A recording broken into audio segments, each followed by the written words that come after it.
네, 제자리에서 우리 국무위원님들 얼굴이 잘 안 보여서 일부러 나왔고요. 오늘 제가 질의할 거는 이 대한민국 정부가 얼만큼 그 어려움에 처해 있는 국민들을 잘 보호하는가, 그리고 국민들은 얼만큼 국가를 믿고 의지할 수 있는가에 대한 질문들입니다. 먼저 첫 번째는 우리 홍남기 부총리께 여쭐 텐데요. 지금 이제 경제 전망에 대한 여러 가지 수치들이 나오고 있습니다. 경제 성장률 전망치도 좋아지고 있는 것으로 제가 봤는데요. 세계 속에서 대한민국의 경제 상황 현재 어떻게 평가되고 있는지 좀 간략하게 설명 부탁드립니다.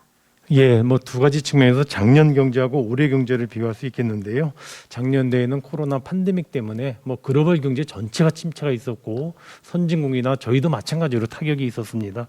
그 와중에 같이 그 코로나 대응을 하면서 그나마 저희는 뭐 작년에 마이너스 0.9% 성장을 하면서 역성장은 했지만은 선진국 OECD 국가들이 마이너스 5%에서 마이너스 10% 사이에 깊은 역성장을 한 거에 비하면 그래서 저희가 그런 나름대로는 좀 선방하려고 노력했다는 말씀을 드리고요. 올해는 다른 나라들도 OECD 국가나 G20 국가들도 성장 회복이 됩니다. 대개 뭐 5% 이상 성장 기대하는 나라도 있는데요. 저희도 4.2% 작년도에 마이너스 0.9%에 비한다면 4% 넘는 거에 대해서 많은 국제기구나 연구기관들이 전망하고 있고 정부도 4.2%를 제시했는데요. 4% 이상의 성장이 있다면은 금년도에도 반등에 대해서는 상당 부분 성과가 있는 걸로 외부에서 평가한다는 말씀을 드립니다. 지금 이제 코로나 상황이 완전히 끝나지 않았기 때문에 특히나 그 끝이 언제인지를 누군가 예견하기가 참 어려운 상황이어서 정부로서는 지금 현재 국가에 닥친 위기를 극복하는 데 여념이 없으시겠지만 지난 코로나 이후의 경제 상황들 전반을 살펴보면 어쨌든 글로벌 안에서의 대한민국의 경제는 그럭저럭 그래도 건강하게 잘 만들어가고 있다라는 생각이 들고요. 그래서 첫 번째 자료를 보시면 코로나 직전 대비해서 21년도 2분기 GDP 현황을 보니 한국이 수치가 가장 높습니다. 그러니까 다른 세계 경제 규모 10위권에 있는 국가들에 비해서 수치로만 보더라도 지금 현재 우리나라의 그 위상이 어느 정도인지를 알 수가 있고요. 그 다음 장을 보시면 그렇다면 개인들은 어떤가? 개인의 신용카드 사용 합계 총액을 좀 살펴봤는데요. 코로나가 이제 막 시작됐던 그 때쯤 됩니다. 2020년 1월에는 신용카드 사용 합계가 툭 떨어지죠. 하지만 그 이후에는 계속 올라갑니다. 물론 조금씩의 이제 등락은 있기는 하지만 21년도 5월 달 거를 보시면은 51조 2천억 원을 기록을 하고 있습니다. 이제 이런 수치들로 보면은 현재 우리나라 경기가 그럭저럭은 지금 잘 버텨가고 있는 것 아닌가라고 이제 수치상으로는 볼 수 있는데 이제 문제는 과연 이 코로나로 인해서 그럼 우리나라 경제가 좋다라고 우리가 단정 지을 수 있을 것인가? 아마도 이제 경제부총리 입장에서는 귀에 못이 박히도록 들으셨을 테지만 저는 계속 반복해도 부족함이 없을 것 같은데요. 이 코로나형 양극화가 너무나 심각해지고 있는 현 상황에 대해서 좀 말씀을 드리려고 합니다. 다음 페이지를 보시면 산업별 대출금 추이가요. 20년도 그러니까 2분기를 보시면 약 69조입니다. 그러니까 코로나 초기 정도에 해당이 되는데 이제 코로나 전과 비교하면 굉장히 많이 올랐습니다. 그리고 나서는 뚝 떨어지기는 합니다만 21년도 1분기 들어서는 다시금 올라가서 약 42조를 기록을 하고 있습니다. 지금도 역시 마찬가지고요. 그럼 이게 어느 정도로 안 좋은 것인가? 그래서 2008년 금융위기 당시의 수치를 찾아보니까 그때 대출금이 30조 정도 나오더라고요. 그러니까 그 얘기는 이 대출금이라는 게 무조건 다 나쁘다고만 볼 수는 없으니까 어쨌든 경제를 성장시키려면 이제 대출이라는 것도 필요할 수 있으니 그런 걸 감안한다 하더라도 금융위기 당시보다도 훨씬 높은 수치를 현재 기록하고 있고요. 그래서 코로나 이전에 비해서는 2배 정도 늘어났습니다. 그리고 또 그 다음 장 보시면 이거는 국민들께서도 눈으로 다 확인하고 있는 사항입니다. 도심에 있는 중소형 상가의 공실 현황들. 명동과 광화문은 4배, 6배가 코로나 이전 이후가 이렇게 달라졌습니다. 초기에는 공실들을 보면서 원래 폐업할 수 있었던 업체였는데 그런 거 아니야? 라는 생각들을 했던 분들도 많으셨지만 점점 시간이 가면 갈수록 눈앞에서 문을 닫고 있는 점포들을 보면서 이게 상황이 상당히 심각하다라고 인지를 하고 있는 상황입니다. 그뿐 아닙니다. 통계로 나타나는 양극화 징후도 굉장히 많은데요. KSY 중소기업 동향 8월호에 따르면 직원을 둔 자영업자가 127만 명인데 이게 91년 이후에 최저치입니다. 그러니까 30년 만에 최저치를 기록하고 있다는 거고요. 그만큼 이제 자영업자들이 느끼는 피부적 경기 체감이 이 정도라는 겁니다. 그 다음 표를 보시면 그래서 제가 업종별로 호황을 누린 것도 있으니 과연 얼만큼 차이가 나는가를 좀 살펴봤더니요. 이제 코로나19로 인한 수요 증가가 있었을 텐데 의료 제약은 125.7%가 증가했습니다. 그리고 운수 창고는 아마도 이제 온라인으로 유통하는 것들이 많다 보니까 이제 운수 창고에 대한 그 영업이익 증감률이 높은 것으로 보이고 또 음식료 같은 경우는 그냥 음식점 식당이 아니라 주로 이제 집에서 음식을 해 먹는 게 많아지다 보니까 그런 분야를 중심으로 해서 수혜 본 게 많아서 저렇게 증가한 것으로 나타나고 있고요. 반면에 마이너스는 뭔가 해서 봤더니 유통 및 대면 서비스가 마이너스 26.4입니다. 이게 소위 얘기해서 이제 시장 그리고 동네 슈퍼, 뭐 오프라인에서의 마트들을 얘기하는 겁니다. 그리고 그 안에서도 사실은 또 양극화가 있는데요. 백화점하고 슈퍼의 차이인데 백화점은 매출이 11.5%가 늘었는데요. 슈퍼마켓과 잡화점 매출은 1% 감소한 것으로 나타났습니다. 그러니까 이런 여러 가지 수치들을 보면 이 코로나로 인해서 분명하게 이 혜택을 보고 있는 것과 그렇지 못한 곳들이 나뉩니다. 그리고 이게 갑작스러운 상황이 아니고 지난 2020년 초반부터 지금까지 쭉 이어져 왔기 때문에 여기 계신 모든 국무위원님들에게도 낯선 지표는 아닐 겁니다. 그럼 여기에 대해서 우리 정부는 얼만큼이나 세심하게 잘 챙겨왔는가? 우리가 양극화를 줄여야 된다는 이야기는 정치권에서도 혹은 정부에서도 계속 어느 정권이든 이야기를 많이 하고 있지만 지금처럼 이렇게 경제에서의 양극화가 심각하게 표출되고 있고 그리고 무엇보다 국민들이 직접 체감하고 있는 이런 사안이 언제 있었던가 싶을 정도인데요. 여기에 대해서 과연 정부가 얼마나 적극적으로 대처를 해왔는가 저는 많이 부족하다고 생각을 하고 있거든요. 그 다음 장을 보시면 지금 현재 코로나 재정 지원 규모에 대한 여러 나라들의 그 지표들을 좀 비교를 해봤습니다. 그랬더니 미국은 GDP 대비해서 재정 지원을 했던 그 규모를 봤더니 25.4인데 영국 16.2 쭉 돼 있습니다. 한국 제일 마지막에 있죠. 4.5입니다. 물론 지금 선방은 잘 하고 있다고 할 수는 있겠지만 과연 그것으로 우리가 만족할 수 있을 것인가. 그리고 21년도의 전망치를 더 높일 수 있는 여력이 있음에도 불구하고 너무 방어적으로 수세적으로 하고 있는 것은 아닌가 싶습니다. 그 다음 장도 보시면 지난해와 올 상반기 세수 동향도 이렇게 차이가 납니다. 눈으로 봐도 소득세, 법인세, 부가세, 기타까지 다 늘었습니다. 뭐 여기에 대한 이유들은 또 재정당국에서 많은 이유 논거들을 대시고는 있지만 어쨌든 저 모든 세금들이 어디에서부터 나오는 겁니까? 장관님, 부총리님. 예, 작년도에는 다 뭐 국세에서 그렇게 많이 들어왔습니다.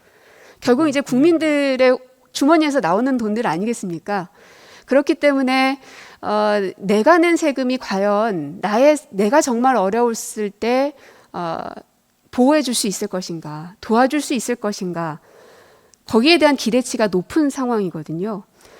이 저수입들이 결국은 다 이제 국민들 그 주머니에서 나오는 건데 국민들이 정작 힘든 분야에 대해서는 얼만큼 체감할 수 있을 정도의 지원을 했던가 전 좀 반성해야 된다고 생각하고요. 때로는 재정당국에서 지금의 상황을 그냥 평상시의 재정 수준 정도로 보고 계신 건 아닌가 하는 겁니다. 만약에 저도 그냥 책상에 앉아서만 이 사안들을 바라보고 뉴스만 보고 했더라면 그 체감 정도가 이렇게 크진 않았을 겁니다. 근데 이제 저도 이제 지역구 의원이다 보니까 지역을 다녀보면 한 달 한 달 달라지는 게 너무 체감이 됩니다. 초기에는 다녀보면 힘들죠. 그래도 저만 힘든 거 아닙니다. 뭐 이겨내야죠. 이렇게 얘기해 주시는 상인분들이 굉장히 많으셨습니다. 그래서 너무나 감사하기도 하고 죄송하기도 했거든요. 근데 이제는 거의 2년 가까이가 흘러가고 있는데 그들에게 우리는 얼마만큼의 충족스러운 답변을 해줄 수 있을 것인가. 계속해서 이 재정당국에서는 재정 건전성을 이야기하십니다. 아마도 제가 또 질문을 드려도 분명 그 얘기를 하실 텐데 중요합니다. 재정 건전성을 지키는 것. 하지만 정작 사람이 필요할 때는 쓸 수 있어야 되는 거 아닙니까? 곡간에 곡식을 쌓아두는 이유가 뭐라고 생각하십니까? 부총리님. 예, 의원님은 뭐 지금 쌓아놓으셨다 그러는데 제가 웬 비어가고 있습니다. 비어가고 있지만 지금 텅텅 비어 있습니까? 예, 상당 부분 어렵습니다. 그렇다면 다른 나라들은 왜 저 정도까지 적극적으로 재정을 투입합니까? 예, 의원님.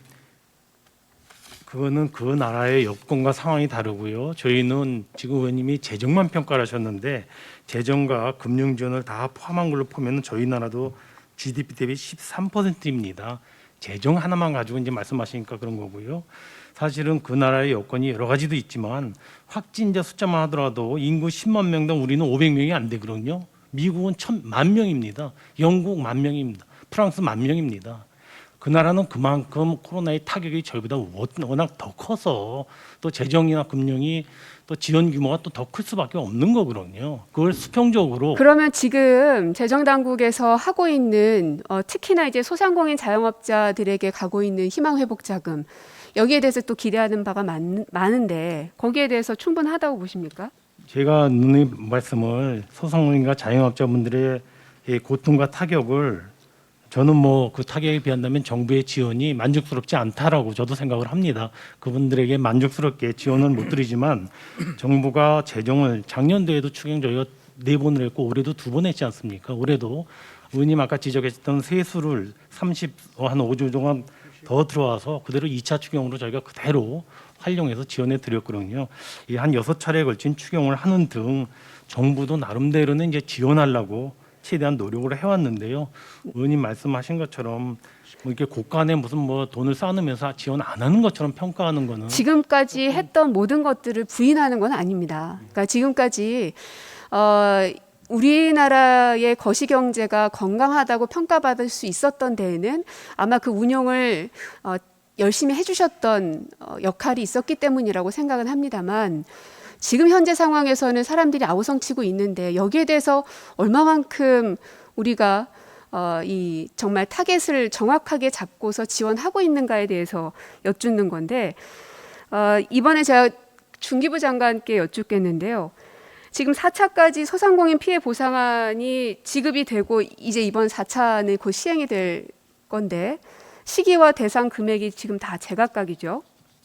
네, 예, 지원 사업이 진행되면서 그 진행되는 과정에서 문제가 있었던 부분들을 계속 좀 개선해 나가고 있는 와중입니다. 네, 계속해서 업데이트를 하고 있는 모습으로 보여집니다. 지금 그러니까 3차에서는 지원했던 업종이 112개였는데 4차는 보니까 227개 업종으로 늘리셨더라고요. 네, 그러니까 그만큼 더 많은 피해를 본 업종들에게 집중적으로 지원을 하겠다라는 취지로 해석을 해봤는데 맞습니까? 네, 그렇습니다.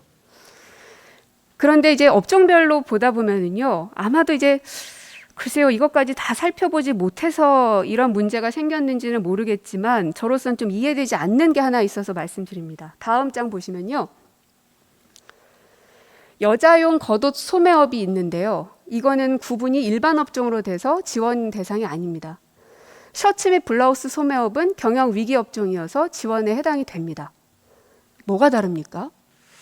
저게 이제 표준 산업 분류의 세서 분류별로 업종을 나누어서 그 매출액을 평가하다 보니까 저렇게 이제 비슷한 보시기에도 좀 이상하지 않습니까?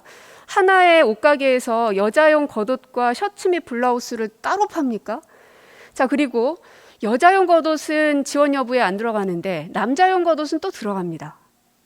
이건 좀 살펴보셔야 되는 부분 같고요. 그래서 김대지 국세청장께 여쭙겠는데요. 예. 이번 그 희망회복자금 지원 대상 선정 기준에 한국표준산업분류상의 업종 코드 활용하신 게 맞나요? 예, 그렇습니다. 예. 예, 이게 몇 년에 개편됐습니까? 저 통계청에서 이제 그 한국표준산업분류를 개정을 했고요. 이제 국세청에서는 2019년도에 개편해서 지금 활용하고 있습니다. 예. 근데 일괄적으로 변경한 사례들도 좀 있죠. 예, 그렇습니다. 그러다 보니까 아마 이런 문제들이 생겨난 게 아닌가 싶습니다. 그리고 그러면 이제 해당 업종에 계신 분이 내 업종 코드가 뭘로 이제 정부에서 이거를 일률적으로 변경을 하니 내 것도 그럼 바뀌었다라는 거를 알아야 될 텐데 고지하십니까? 저희 국세청 업종 코드는 통계청에서 만드는 그 한국표준산업분류가 있습니다. 그거를 이제 대부분 그대로 사용을 하지만 저희 이제 세법 규정이라든지 세원갈 필요성에 따라 가지고 일부 업종을 변경한다든지 뭐 통합한다든지 이렇게 좀 세분화해서 이렇게 사용을 하기 때문에 좀 그러니까 차이가 세분화하거나 이렇게 변경을 정부에서 했을 시에 그 해당 업종들에게 고지를 해주시냐는 겁니다. 저희가 이렇게 이제 납세자들이 저희한테 이렇게 신고를 할 때 본인의 업종 코드를 확인하고 수정할 수 있는 기회는 제공을 하고 있습니다. 근데 선 고지는 안 하신다는 말씀이시네요. 예, 그렇습니다. 이게 왜 중요하냐면 희망회복자금이든 여러 가지 이런 지원 자금들이 이 업종 코드에 따라서 지원을 받을 수 있네 마네가 결정되기 때문에 다른 때에는 사실 별로 안 중요했을지 모르겠습니다. 내 업종 코드가 뭔지에 대해서. 그러나 지금은 아까 말씀드린 대로 여자용 겉옷으로 들어가 있으면 지원이 안 되고 남자용 겉옷으로 들어가 있으면 지원이 되고 이런 사태가 벌어질 수 있기 때문에 업종 코드가 내가 무엇이 있는지가 되게 중요한 것 같거든요. 그래서 이걸 어떻게 하면 그 해당되는 업종 종사자들에게 전달될 수 있을지. 왜 만약에 본인들이 나는 아닌 것 같다. 여러분들이 보시기엔 그렇게 분류하셨지만 실제로 나는 사업을 그렇게 하지 않는다 하면은 뭔가 반대 의견을 낼 수도 있는데 지금 그게 잘 안 되는 것 같습니다. 그래서 제가 중기부 장관님께 네. 마지막으로 여쭈면 이렇게 지금 아주 미세한 부분이라고 보실지 모르겠지만 해당 업체에 계신 분들은 굉장히 큽니다. 단돈 얼마라도. 그래서 이런 업종 코드에 대한 불합리한 점들을 개선하실 의지가 있으신지요? 예, 지금 저희들이 그 관련해서 좀 그 개선하는 방안으로 생각하고 있는 게 그 사업자 등록증 상의 주 업종으로 경영위기 업종을 이제 우선적으로 여부를 판단을 합니다. 그렇지만 그 실제로 부가세 확정 신고서 상에 주 업종으로 돼 있는 게 있지 않겠습니까? 실제 매출액상으로 매출액이 가장 큰 업종도 나중에 그게 경영위기에 이제 해당되는 경우에는 나중에 확인을 해서 확인 지급 대상자로 할 계획으로 있습니다.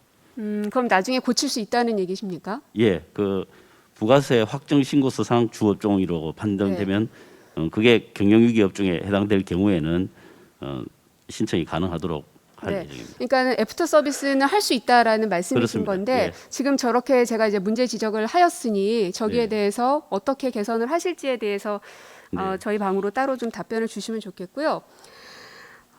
그 다음은 저 법무부 지금 차관님께서 오셨군요. 예. 그 전자발찌 훼손 짧게만 좀 여쭐 텐데 얼마 전에 이제 여성 2명 살해 사건이 있었습니다. 예. 전 이걸 보면서 그 오늘 한겨레 일면에 실렸던데요. 범죄로부터 안전하다고 여기는 대한민국 여성이 10명 중 몇 명이다라는 게 기사가 났거든요. 혹시 몇 명이라고 좀 예측해 보실 수 있겠습니까? 제가 그 관련 기사를 직접적으로 보지를 그냥 느낌상 여성들이 대한민국을 안전하다고 느낀다 아니다. 기사상으로 보니까요. 예. 2명입니다. 예. 8명은 대한민국은 성범죄로부터 나를 지켜주지 못하라고 여성들은 느끼고 있는 겁니다. 아마도 이 전자발찌나 또 그 신상정보 등록하는 거 이제 성범죄자들이 밖으로 나와서 사회생활은 해야 되니 하지만 불안함을 느끼는 사람들이 있으니 그들을 보호하기 위한 이중장치로서 이걸 하신 것 같은데 근데 보시면 그 다음 장 보시면 전자발찌 훼손에 대한 건수가 이렇게 지금 나타나고 있고요. 연평균 16.1건입니다. 그 다음 장 보시면 훼손 사건에 대한 처벌에 대해서도 벌금형, 집행유예 1년 이하의 징역이 이 정도로 나타납니다. 1년 이상의 징역은 22.5%입니다. 이 정도로 만족하다고 보십니까? 국민들이 보시기에 만족스럽지는 않다고 생각합니다. 법무부도 좀 향후에 대책을 세워서 좀 더 재범자에 대한 처벌을 강화하고 그에 못지않게 예방적 차원에서 대책을 마련해 드리겠습니다. 이게 말로 끝나지 않았으면 좋겠는데 제가 여성이어서 더 그런가 본데요. 정말로 이 대한민국이 여성인 나를 밤에 늦게 다니지 말아라, 치마 짧게 입지 말아라 이렇게 얘기할 게 아니라 치마를 아무리 짧게 입어도 밤에 다녀도 그래 대한민국은 안전해 라는 생각을 최소한 절반의 국민들은, 절반의 여성들은 가질 수 있게끔 좀 대책을 마련해 주시면 좋겠습니다. 예, 유념하겠습니다. 예, 의원님, 제가 한 1분만 답변을 좀 드리면 안 될까요?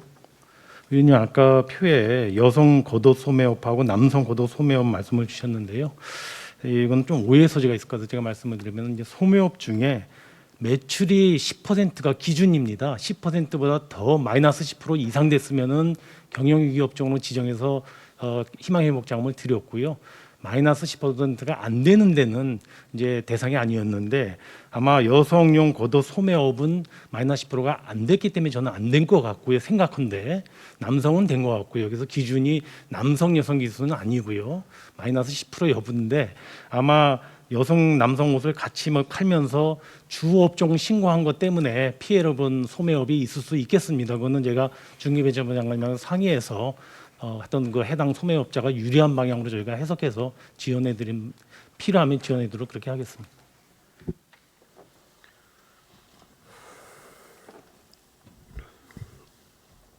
네, 존경하는 고민정 의원님 수고하셨습니다. 우리 법무부 차관님 확실하게 여성들이 안전한 그런 사회 만드는데 노력해 주시기 바랍니다. 다음은 서울 강서구 갑 더불어민주당의 강선우 의원님 질의해 주시기 바랍니다.